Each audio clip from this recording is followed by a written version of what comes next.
Épître de Paul aux Romains, chapitre 12.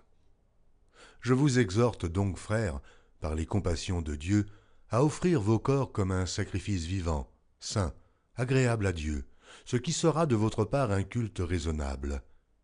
Ne vous conformez pas au siècle présent, mais soyez transformés par le renouvellement de l'intelligence, afin que vous discerniez quelle est la volonté de Dieu, ce qui est bon, agréable et parfait. Par la grâce qui m'a été donnée, je dis à chacun de vous de n'avoir pas de lui-même une trop haute opinion, mais de revêtir des sentiments modestes, selon la mesure de foi que Dieu a départie à chacun. Car, comme nous avons plusieurs membres dans un seul corps, et que tous les membres n'ont pas la même fonction, ainsi, nous qui sommes plusieurs, nous formons un seul corps en Christ, et nous sommes tous membres les uns des autres. Puisque nous avons des dons différents selon la grâce qui nous a été accordée, que celui qui a le don de prophétie l'exerce selon l'analogie de la foi, que celui qui est appelé au ministère s'attache à son ministère, et que celui qui enseigne s'attache à son enseignement, et celui qui exhorte à l'exhortation, que celui qui donne le fasse avec libéralité, que celui qui préside le fasse avec zèle, que celui qui pratique la miséricorde le fasse avec joie. Que la charité soit sans hypocrisie. Ayez le mal en horreur. Attachez-vous fortement au bien. Par amour fraternel, soyez pleins d'affection les uns pour les autres. Par honneur, usez de prévenance réciproque. Ayez du zèle et non de la paresse. Soyez fervents d'esprit. Servez le Seigneur. Réjouissez-vous en espérance, soyez patients dans l'affliction, persévérez dans la prière. Pourvoyez aux besoins des saints, exercez l'hospitalité. Bénissez ceux qui vous persécutent, bénissez et ne maudissez pas. Réjouissez-vous avec ceux qui se réjouissent, pleurez avec ceux qui pleurent. Ayez les mêmes sentiments les uns envers les autres, n'aspirez pas à ce qui est élevé, mais laissez-vous attirer par ce qui est humble. Ne soyez point sages à vos propres yeux. Ne rendez à personne le mal pour le mal. Recherchez ce qui est bien devant tous les hommes. S'il est possible, autant que cela dépend de vous, soyez en paix avec tous les hommes. Ne vous vengez point vous-même, bien-aimés, mais laissez agir la colère, car il est écrit « À moi la vengeance, à moi la rétribution, dit le Seigneur. » Mais si ton ennemi a faim, donne-lui à manger. S'il a soif, donne-lui à boire. Car en agissant ainsi, ce sont des charbons ardents que tu amasseras sur sa tête. Ne te laisse pas vaincre par le mal, mais surmonte le mal par le bien. Épître de Paul aux Romains, chapitre 13. Que toute personne soit soumise aux autorités supérieures, car il n'y a point d'autorité qui ne vienne de Dieu, et les autorités qui existent ont été instituées de Dieu. C'est pourquoi celui qui s'oppose à l'autorité résiste à l'ordre que Dieu a établi, et ceux qui résistent attireront une condamnation sur eux-mêmes. Ce n'est pas pour une bonne action, c'est pour une mauvaise que les magistrats sont à redouter. Veux-tu ne pas craindre l'autorité, fais le bien, et tu auras son approbation. Le magistrat est serviteur de Dieu pour ton bien. Mais si tu fais le mal, crains, car ce n'est pas en vain qu'il porte l'épée, étant serviteur de Dieu pour exercer la vengeance et punir celui qui fait le mal. Il est donc nécessaire d'être soumis, non seulement par crainte de la punition, mais encore par motif de conscience. C'est aussi pour cela que vous payez les impôts, car les magistrats sont des ministres de Dieu, entièrement appliqués à cette fonction. Rendez à tous ce qui leur est dû, l'impôt à qui vous devez l'impôt, le tribut à qui vous devez le tribut, la crainte à qui vous devez la crainte, l'honneur à qui vous devez l'honneur. Ne devez rien à personne, si ce n'est de vous aimer les uns les autres, car celui qui aime les autres a accompli la loi. En effet, les commandements, tu ne commettras point d'adultère, tu ne tueras point, tu ne déroberas point, tu ne convoiteras point, et ce qu'il peut encore y avoir se résume dans cette parole.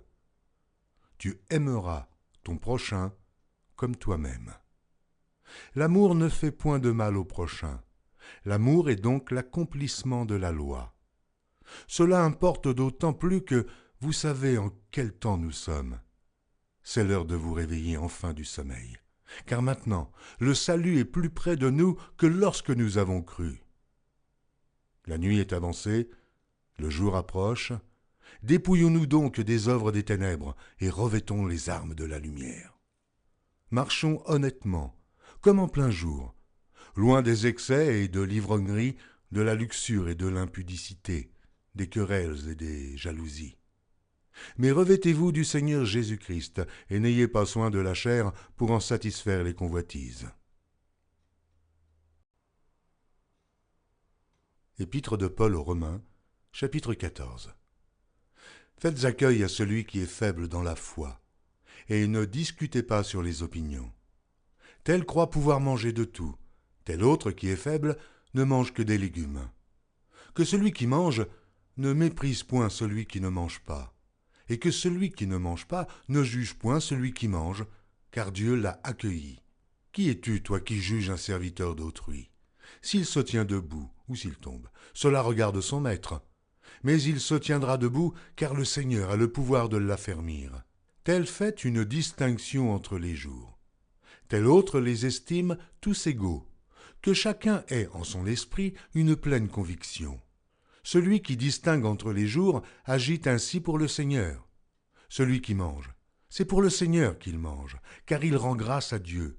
Celui qui ne mange pas, c'est pour le Seigneur qu'il ne mange pas, et il rend grâce à Dieu. En effet, nul de nous ne vit pour lui-même, et nul ne meurt pour lui-même. Car si nous vivons pour le Seigneur. Et si nous mourrons pour le Seigneur. Soit donc que nous vivions, soit que nous mourions, nous sommes au Seigneur. Car Christ est mort, et il a vécu, afin de dominer sur les morts et sur les vivants. Mais toi, pourquoi juges-tu ton frère? Ou toi, pourquoi méprises-tu ton frère, puisque nous comparaîtrons tous devant le tribunal de Dieu? Car il est écrit, « Je suis vivant, dit le Seigneur. Tout genou fléchira devant moi, et toute langue donnera gloire à Dieu. » Ainsi, chacun de nous rendra compte à Dieu pour lui-même. Ne nous jugeons donc plus les uns les autres, mais pensez plutôt à ne rien faire, qui soit pour votre frère une pierre d'achoppement ou une occasion de chute. Je sais, et je suis persuadé par le Seigneur Jésus, que rien n'est impur en soi, et qu'une chose n'est impure que pour celui qui la croit impure. Mais si pour un aliment ton frère est attristé, tu ne marches plus selon l'amour. Ne cause pas par ton aliment la perte de celui pour lequel Christ est mort. Que votre privilège ne soit pas un sujet de calomnie. Car le royaume de Dieu, ce n'est pas le manger et le boire, mais la justice et la paix et la joie par le Saint-Esprit. Celui qui sert Christ de cette manière est agréable à Dieu et approuvé des hommes. Ainsi donc, recherchons ce qui contribue à la paix et à l'édification mutuelle.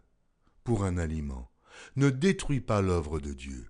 À la vérité, toutes choses sont pures, mais il est mal à l'homme, quand il mange, de devenir une pierre d'achoppement.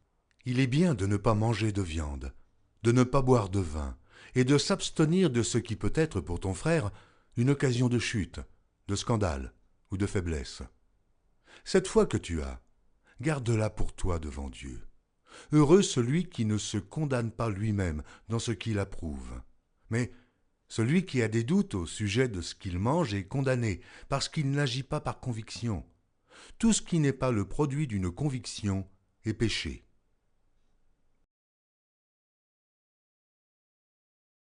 Retrouvez chaque jour sur EMCI TV une nouvelle lecture de la Bible illustrée en vidéo. Pour revoir ce programme, rendez-vous sur notre site emcitv.com.